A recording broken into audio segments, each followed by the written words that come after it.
আসসালামু আলাইকুম দর্শক শ্রোতা।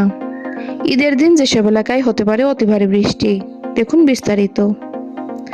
আজ জ্যৈষ্ঠ মাসের শেষ দিন, আগামীকাল আষাঢ় মাসের 1 তারিখ। সে অনুযায়ী দেশে এখন বর্ষা মৌসুম।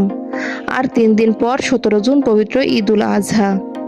বর্ষা মৌসুম হওয়ায় গত এক সপ্তাহের বেশি সময় থেকে সারা দেশে বৃষ্টির আভাস দিয়ে আসছে আবহাওয়া অফিস।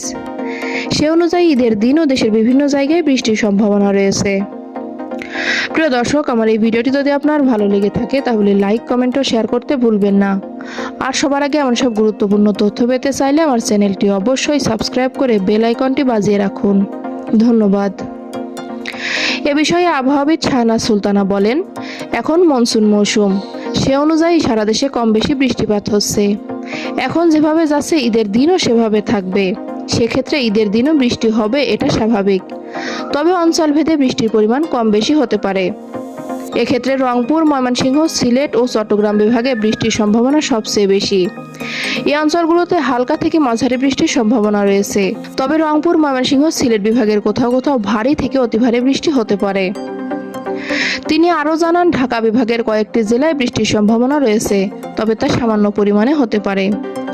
অন্যদিকে রাজশাহী, খুলনা ও বরিশালে খুব সামান্য পরিমাণ বৃষ্টির সম্ভাবনা রয়েছে। আবহাওয়াবিদ শাহিনুল ইসলাম বলেন, আসলে এখন যেভাবে বৃষ্টি হচ্ছে ঠিক সেভাবেই থাকবে।